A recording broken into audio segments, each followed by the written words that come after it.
Hi there guys, so I'm doing another wee video tonight because I've just completed Mafia Definitive Edition, which is the revamp of the first Mafia game back in 2002.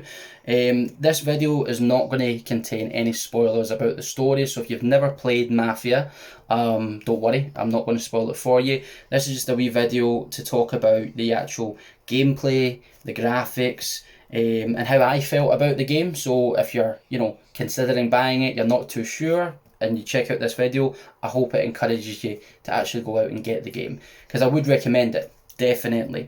The first thing that I wanted to talk about was the graphics in this game are superb.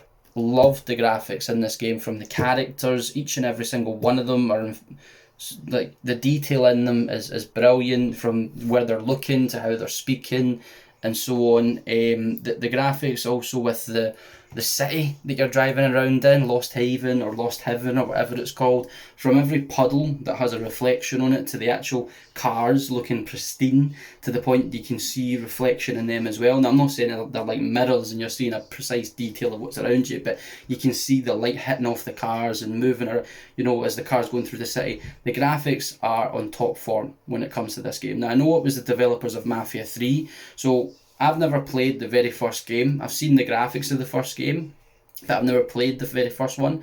I started with Mafia 2, and then I moved on to Mafia 3. And even then, I thought the leap from Mafia 2 to Mafia 3 in regards to the graphics was brilliant then. And I'm thinking that even more now with the definitive edition. Again, if it's not the exact same in graphics, it's better. Like, absolutely loved the detail in the city. It wasn't just a dull city. It was colourful. There was billboards everywhere, lights. It was a very alive city, if that makes sense. You know what I mean? It wasn't just a few NPCs just walking around and a few cars driving around. There was so many cars driving around the place, all of them with fine detail to them. So many NPCs walking around doing their own thing. And a large map as well. Now, when I speak about the large map, it wasn't an open world game in a sense. They were sticking to the way the first Mafia game was, I believe. I believe that wasn't an open world game either. There was a thing called Free Ride or something like that, where you could explore the city without being forced to do the main mission objectives and stuff like that. There was wee secrets you could find, wee side missions, but they weren't. I'll be honest, I tried the free ride that was there, and it wasn't like openly obvious where these wee missions were. It was just you had to find a note, and then you go to the mission, do whatever, and that's kind of it. So it's not so much open world in my opinion. It's more just you're put into a scene at the start of the game, and it just progresses from there to each scene, and you do the mission. You go along with the story basically. But that, even though open world wasn't exactly there, like for Mafia 2 and Mafia 3, you did have the option of just roaming around doing what you wanted. You didn't. You played the main story, but you roamed around and did what you liked. You changed the outfit of your character, you changed the vehicles, stuff like that. Whereas with this game, you don't have an option of customization in the main story. Your character does change his outfits throughout the story. So it's not just the same, outfit, that he's always wearing constantly in every scene, even though months go by or whatever in the storyline. They do change, so it gives that element of realism in there a little bit.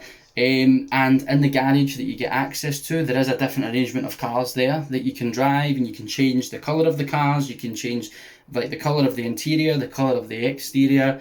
You can't really upgrade them like you could in Mafia 2, for instance. I can't really remember if you could do it in Mafia 3, but you can't actually upgrade them, or pay to upgrade the vehicles, and like you did in Mafia 2, as far as I'm aware. All you could really do is take the vehicles out, and there is a few vehicles there. There is a few vehicles in the garage, and you will come to have your own car that you like, that you take out constantly, that you're used to. Just that's the way I worked it anyway. But yeah, other than that, I mean, I'll be honest with you, I would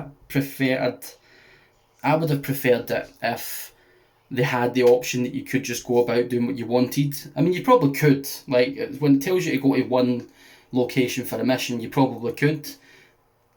Well, no, I tell a lie. Sorry, I'm thinking there, because there was one point in a mission where I did go accidentally off to one side, and it alerted me to go back to the mission point. So there you go. You couldn't actually free roam during a mission or during the main story. What you had to do is, once you completed the first mission in the story, is go back to the main menu, and you had the option of free ride. And again, you could wander around as much as you like, choose from the cars that are in the garage. You could change his outfits, but it was only outfits that were subjected to the story. So you couldn't go to a shop like you could in Mafia 2 and buy your own suits, own outfits. You could steal vehicles and put them in your garage, fair enough, but you already had a good range of vehicles there, or you did by the time I tried free ride anyway, so there wasn't a need to do it. There wasn't a need to steal a car or anything like that. But other than that, what it had going for it was the actual story. The story, I loved it. I've never played the first game. The story was just simple. It wasn't too complicated. And again, I don't want to spoil anything, I don't want to get into it, but if you get the game, you will enjoy the story. I hope you do after I've said that. But I enjoyed it. I don't see why anybody else wouldn't enjoy it. But another element of the gameplay that I really liked was the weapons available to you. That, like, throughout the game, you get access to certain weaponry. You will get your own preference of what weapons you prefer to use. So again, that allows you to, have that wee unique style for your character. And there is like an option, although it doesn't show you in the game, it doesn't actually highlight it in the game, but at the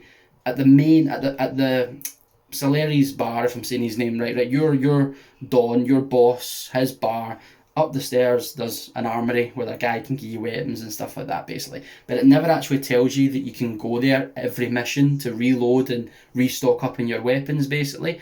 However, because you're not roaming around doing anything you want, you don't really run out of bullets so much. Do you know what I mean? So with each mission you go to, you're already stocked up anyway, and as you go through the missions, people drop weapons when they die and stuff like that, so you pick up their ammo, and that's how that kind of progresses, and that's how that goes, basically.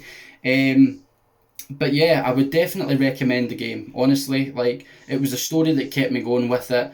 Again, the free roam combined in it would have been nice, just to have the ability to go do what you wanted without the need to go into free ride, to have to go to the main menu to then go to free ride. I would have liked the option to be able to choose, like, buy outfits like you could in Mafia 2. You can go to a shop and buy a suit, or buy, a jacket or whatever. You could customise your vehicle, like upgrade it to make it your own.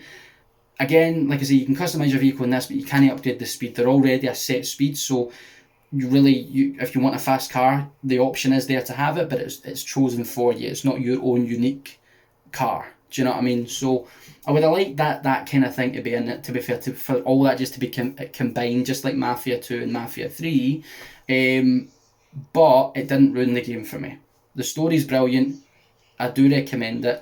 Like I said, it is £32 in CEX. You've got the option of trading in your old games. You can trade in everything up to the value of that £32 and get it for nothing. That's an option. Or you can go to game, $34.99, I think it is, at full price, for a brand new one, or $24.99 for a pre-owned one. But yeah, that's all I've got to say about it. I hope you enjoyed the video. If you did, give me a like. If you'd like to subscribe as well, that would be awesome too. Leave a comment. I'll do my best to reply back to you. And yeah, always have a good day. Cheers.